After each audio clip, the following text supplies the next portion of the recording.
Hello everyone, welcome to education centre.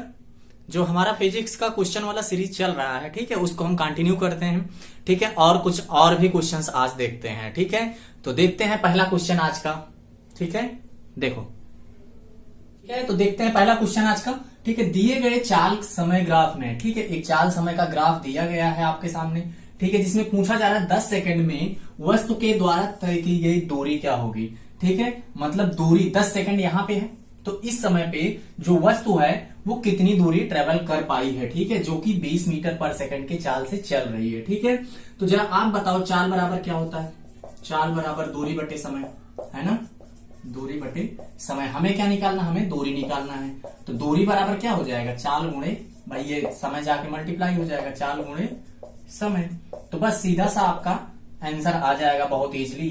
यहाँ पे चाल क्या है 20 मीटर पर सेकंड और समय कितना है 10 सेकंड। ठीक है, अब आपका 20 और 10 का गुणा कर लो, यहाँ पे आ जाएगा 200 मीटर, आपका करेक्ट आंसर हो जाएगा। ठीक है, तो बस सीधा मल्टीप्लाई करना था, लेकिन समझना था, ठीक है, कि यहाँ पे चाल जो चल रही है, ठीक है, सीधे देखो सब जगह चाल वही है।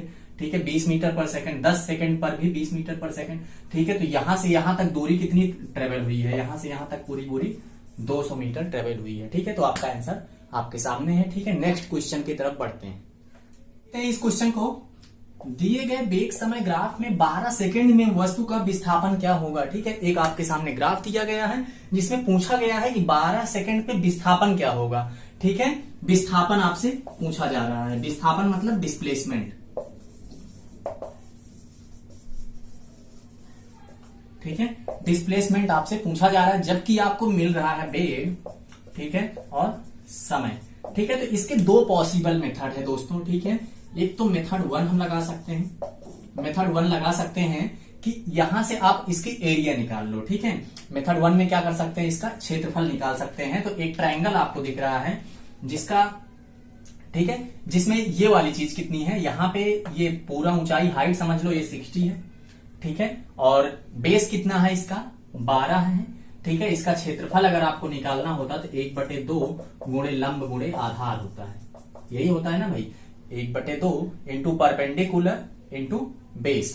ठीक है, तो 1/2 इंटू 60 इंटू 12, ये कितना आ जाएगा 30, 12 तिहाई 36, 360 मीटर आपका ये आंसर आ जाएगा। ठीक, तो मेथड 1 था ये। ठीक है, तो इस मेथड से भी आप इस क्वेश्चन को कर सकते हो। जब आपसे विस्थापन पूछे, सीधा जो भी ट्रायंगल या फिर क्वाड्रिलेटरल जो भी दिया हो, चतुर्भुज वगैरह में अगर सीधे जाता तब भी आप मल्टीप्लाई करा देते हो वहां पे इसको और इसको लेके। ठीक है, हाइट इंटू बेस। ठीक है, तो यहां से आपका 360 आ गया पहले मेथड से। दूसरा मेथड क्या कर सकते हैं हम इसमें, ठीक है, मेथड 2 क्या कर सकते हैं इसका आंसर लेने के लिए, ध्यान रखना कितना आया है 360। दोनों मेथड से आपका आंसर वही आना चाहिए। मेथड नंबर 2, मेथड 2 में क्या कर सकते हैं, सबसे पहले हम त्वरण निकाल सकते हैं। ठीक है, एक्सेलरेशन। ठीक है, ए बराबर क्या है, change in velocity delta we divided by delta T होता है। वेग में परिवर्तन 0 से कितना 60 और समय में परिवर्तन 0 से 12। ठीक है, 12 पंचे 60। ठीक है, मतलब ए की वैल्यू कितनी आ गई 5 मीटर पर सेकेंड स्क्वायर। और विस्थापन निकालने के लिए हमारे पास फॉर्मूला क्या था गति के इक्वेशंस में, हमारे पास था S equal to ut plus 1/2 at²। यही था, बताओ हाँ या ना। ठीक है, u प्रारंभिक वेग यहाँ पे क्या है, ये 0 है। ठीक है, u की वैल्यू क्या है 0 इंटू टी, समय भी 0 उस समय पे, प्लस 1/2 इंटू ए की वैल्यू कितना, ए की वैल्यू अभी निकाला कितना 5 और समय की वैल्यू 12 का स्क्वायर। ठीक है, बस आप इसको सॉल्व कर लो, 1/2 इंटू 5 इंटू 12 पर हमने 144, ये कट गया 2 7 14 2 72। ठीक है, तो 5 दूनी 10, 5 7 35 1 36। देखो 360 मीटर आया कि नहीं आया, कितना आया 360 मीटर।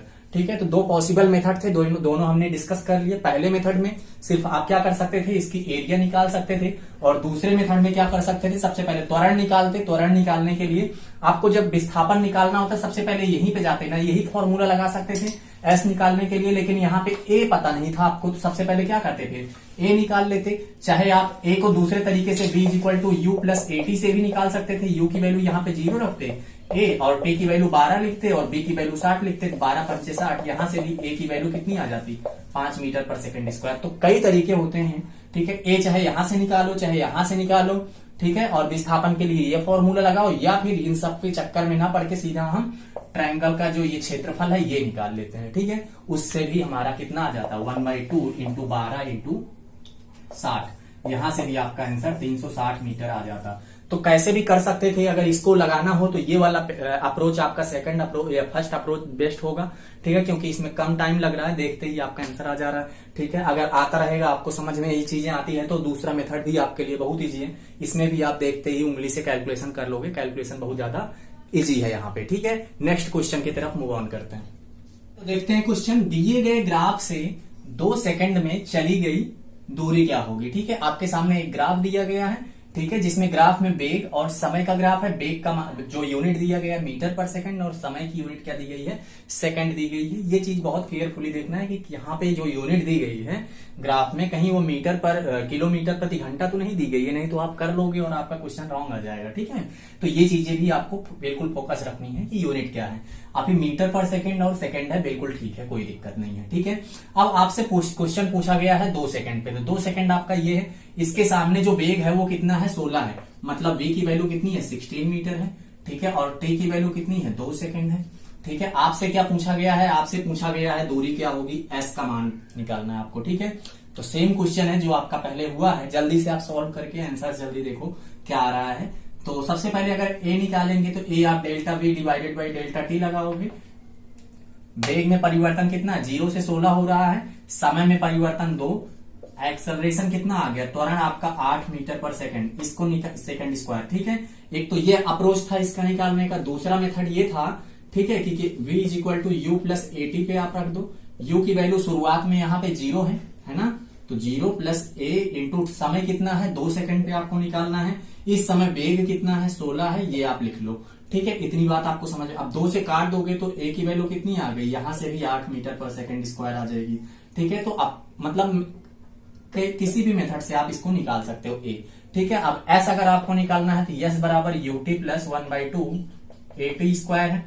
ठीक है, u की वैल्यू अगर 0 और t की वैल्यू यहाँ पे इस समय पे जो भी है, t से कोई मतलब ही नहीं, अब ये पूरा टर्म 0 हो जाएगा। 1/2 a की वैल्यू अभी आपकी कितनी आई, 8 आई, और t की वैल्यू कितनी है इस समय पे, 2 का स्क्वायर। ठीक है, निकालो जरा, 1/2 गुणे 8 गुणे 2 गुणे 2, 1 2 से 1 2 कट गया, कितना आ गया, 16 मीटर आ गया। ठीक है, तो ये अप्रोच 1 था। ठीक है, ये आपका मेथड 1 था, इस मेथड से भी आप निकाल सकते थे। ठीक है, मैं आपको इतना लेंदी नहीं है। ठीक है, आपको मैं ओपन करके दिखा रहा हूं इसलिए टाइम ज्यादा लग रहा है। ठीक है, नहीं तो अगर आपको जब समझ में ये चीजें आ जाएंगी तो आप यहीं से a निकालोगे। a कितना आएगा, देखोगे 16 और ये 2, 16/2 8 आ जाएगा। ठीक है, उसके बाद जब आप रखोगे s is equal to u की वैल्यू 0 तो आगे वाला टर्म 0, 1/2 8 इंटू टी की वैल्यू कितनी, 2 स्क्वायर, यहीं पे जब कट कर दोगे तो यहाँ भी आपका 16 आ जाएगा। देखो इतने में ही आ गया। ठीक है, लेकिन ये आपको मैं जो चीजें समझा रहा हूँ ये चीज आपको समझना है सिर्फ। ठीक है, करना आपको इसी तरीके से डायरेक्ट। ठीक है, चीजों को डायरेक्ट ही करना है आपको, लेकिन जब आप समझे रहोगे तभी तो मतलब जल्दी समझ में आ जाएगा, जल्दी से आप कर पाओगे यहाँ पे। ठीक है, तो ये आपका अप्रोच था, ये मेथड नंबर 1 था। दूसरा मेथड क्या हो सकता था, ठीक है, देखो मेथड नंबर 2 वो भी बहुत ही इजी है। ठीक है, मेथड नंबर 2, ये बताओ वेग आपसे क्या पूछा गया है, आपसे पूछा गया है दूरी पूछा तो हमने क्या बताया, इसका आप एरिया निकाल लो। ठीक है, अब जब ट्रायंगल है, ठीक है, अब ये देखोगे कौन सा है, राइट एंगल ट्रायंगल। ठीक है, बिल्कुल समकोण त्रिभुज है, और समकोण त्रिभुज के लिए जो क्षेत्रफल होता है वही उसकी दूरी हो जाएगी। ठीक है, s। ठीक है, तो आप जब यहां से s निकालोगे तो कैसे निकालोगे, 1/2 इंटू ये, ठीक है, इंटू 16 इंटू 2 से 2 कट गया आपका, तब भी आंसर क्या आ गया दोस्तों, 16 मीटर आ गया। ठीक है, तो किसी भी मेथड से आप जाओ, बट आपको क्वेश्चन समझ में आ गया कि इसमें निकालना क्या है, करना कैसे है। ठीक है, तो करने के कई सारे अप्रोच हो सकते हैं। ठीक है, तो नेक्स्ट क्वेश्चन की तरफ आप बढ़ते हैं और देखते हैं अगला क्वेश्चन क्या है। ठीक है, तो देखो ये क्वेश्चन आपके सामने है, यदि कोई कार 72 किलोमीटर प्रति घंटे की रफ्तार से चल रही है और 5 सेकंड के बाद उस पर क्या लगा दिया जाता है, ब्रेक लगा दिया जाता है। मतलब रफ्तार ये है कार की और 5 सेकंड बाद ब्रेक लगा दिया जाता है, तो उस समय कार पर आरोपित मंदन बोले तो डी एक्सेलरेशन, क्या बोलते हैं इसको, डी एक्सेलरेशन,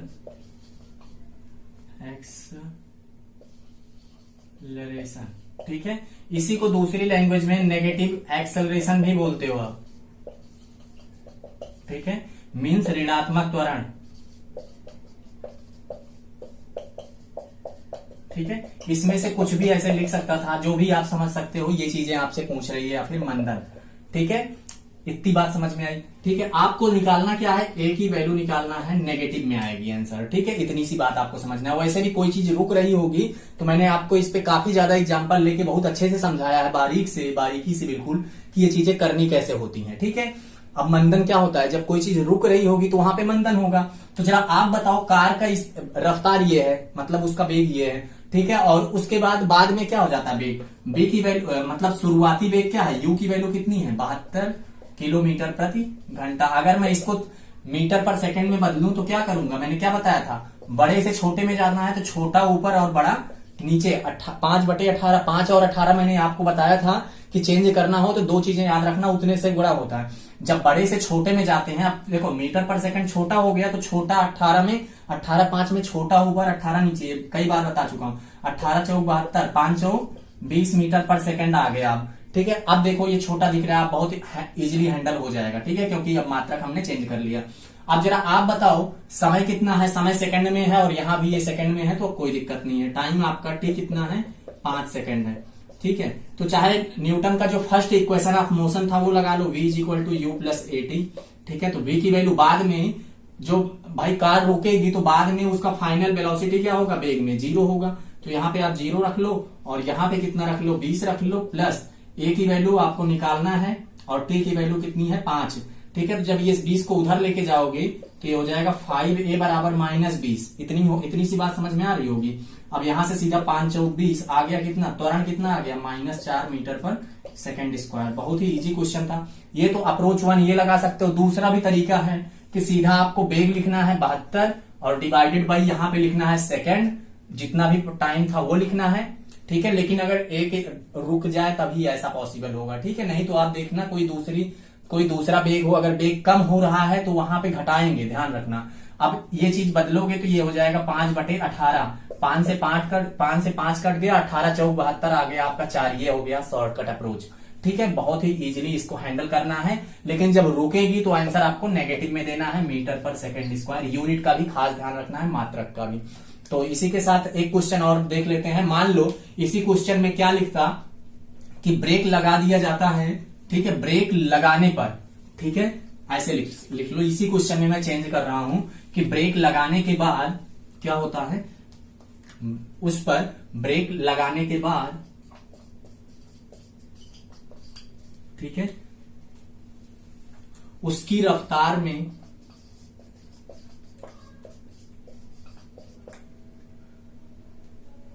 18 किलोमीटर प्रति घंटे की कमी आ जाती है। तो मंदन क्या होगा। ठीक है, देखना ये बहुत अच्छा सा क्वेश्चन है। ऐसे क्वेश्चंस आपके एग्जाम में बिल्कुल पूछे जा सकते हैं। ठीक है, तो बिल्कुल भागना नहीं है और हल्के में बिल्कुल नहीं लेना है कि एग्जाम आपका बहुत ही इजी आने वाला है। ठीक है, एग्जाम को आप बिल्कुल ऐसे, जैसे कोरोना को समझ रहे हो ना, हर जगह पॉसिबल हो सकता है, आते ही हाथ धुलना है, तो हर एक क्वेश्चन के साथ में आपको हाथ धुलना है। ठीक है, क्वेश्चन को बिल्कुल हल्के में नहीं लेना है, बहुत इजीली टैकल करना है। जब आप लगाते रहोगे तभी आपकी प्रैक्टिस रहेगी, तभी आप एग्जाम को क्रैक कर सकते हो, अदरवाइज कंपटीशन बहुत ज्यादा है। ठीक है, अब देखो क्वेश्चन, ठीक है, 72, ये क्या है, यू की वैल्यू कितनी है, 72 किलोमीटर प्रति घंटा। लेकिन एक क्वेश्चन और दे रहा, कह रहा है ये 18 किलोमीटर प्रति घंटे की कमी आ रही है, ना कि 18 हो जा रहा है। तो जो बी है वो 72 में से 18 आप घटाओगे, क्योंकि कम होने के बाद कितना हो जाएगा। ठीक है, यहां से 12 में से 8 गया 4, ठीक है, और 6 में से 1 गया कितना, 5 आ जाएगा। ठीक है, कितना आ जाएगा, 54 किलोमीटर प्रति घंटा हो जाएगा। ये चीज ध्यान रखना, ये 54 कैसे आया, 18 और 72 का अंतर आया, क्योंकि ये कम हो रहा है। ठीक है, अगर यही कहता 18 किलोमीटर हो जा रहा, मीटर प्रति घंटा हो जा रहा है, तब हम बी की वैल्यू 18 लेते। ये चीज बिल्कुल बारीकी से समझना इस चीज को। ठीक है, अब आपका यू भी आ गया और वी भी आ गया। ठीक है, तो इसका मतलब अब यहाँ पे सीधा ए निकालना है आपको। तो अंतर इन दोनों का देखोगे तो ऐसे अगर सीधा सीधा अंतर दिया है तो इससे कोई मतलब भी नहीं है आपका, सीधा 18 लिखो। 72 और 54 प्रारंभिक और अंतिम स्पीड में जब अंतर निकालोगे और प्रारंभिक बड़ा है तो 54 में से 72 घटाओगे तो माइनस में आएगा। ठीक है, और समय कितना है, 5 सेकंड, और इसको किलोमीटर प्रति घंटा में है, ये भी बिल्कुल ध्यान रखना है। तो मीटर पर सेकंड में जब आप करोगे इसको तो क्या करोगे, 5/18 करोगे, 5 से 5 कट गया, 18 से 18 इसका आ गया -1 मीटर पर सेकंड स्क्वायर। ठीक है, ये भी ध्यान रखना है। तो मंदन की बात करें तो -1 मीटर पर सेकेंड स्क्वायर के हिसाब से इसका मंदन है। ठीक है, तो अब मिलते हैं नेक्स्ट क्लास में। ठीक है, तो उस क्लास में और भी क्वेश्चंस हम लेके आएंगे और देखेंगे बहुत ही इजीली कैसे क्वेश्चंस को फिजिक्स के टच किया जाता है, कैसे उसको लगाया जाता है, वो हम सिखा रहे हैं अभी आपको। ठीक है, उसके बाद जब हमारे सब क्वेश्चंस ये कंप्लीट हो जाएंगे मोशन के, ठीक है, क्योंकि मोशन में बहुत सारे क्वेश्चंस पॉसिबल होते हैं और बनते हैं, लोग यहाँ पे छोड़ देते हैं क्वेश्चंस को। ठीक है, तो आपको छोड़ना नहीं है बिल्कुल भी, आपको मतलब क्वेश्चन मिलते ही हलवा की तरह रपट देना है, लगा देना है उसको। ठीक है, बिना ज्यादा टाइम खींचे। और जब आप ऐसे ही क्वेश्चंस आप कर लोगे, आप नहीं छोड़ोगे, तब आपके सिलेक्शंस के चांसेस ज्यादा बढ़ जाएंगे। ठीक है, क्योंकि जो चीजें नॉर्मल लोग कर रहे हैं वो आप भी कर रहे हो, लेकिन जो आप कर रहे हो वो बहुत कम लोग कर रहे हैं। ठीक है, क्योंकि फिजिक्स के न्यूमेरिकल को अंदर जाके पढ़ते हैं बहुत ही कम लोग। ठीक है, वो सिर्फ यही है, मतलब थ्योरी के जो मेन क्वेश्चंस हैं वो देख लेते हैं, टॉप 50, टॉप 200, ये सब जो बहुत सारी सीरीजें ऐसे चलती रहती हैं, आप देखते रहते हो। ठीक है, सिर्फ वही पढ़ के चले जाते हो, उसने से काम नहीं होगा। अगर आपको सिलेक्शन चाहिए तो आपको न्यूमेरिकल में बिल्कुल एंट्री मारनी पड़ेगी। ठीक है, आपको न्यूमेरिकल आना पड़ेगा, क्योंकि एक एक क्वेश्चन इंपॉर्टेंट है। ठीक है, एक एक नंबर आपका इंपॉर्टेंट है और सिलेक्शन एक एक नंबर से होकर जाता है। ठीक है, अगर आप उन सब के बराबर आते हो और अगर फिजिक्स का न्यूमेरिकल आपका सही होता है, ठीक है, लगा ले जाते हो, तो आप उनसे ऊपर चले जाओगे और आपके सिलेक्शन के चांसेस बढ़ जाएंगे। ठीक है दोस्तों, तो मिलते हैं नेक्स्ट क्लास में, तब तक के लिए थैंक यू सो मच।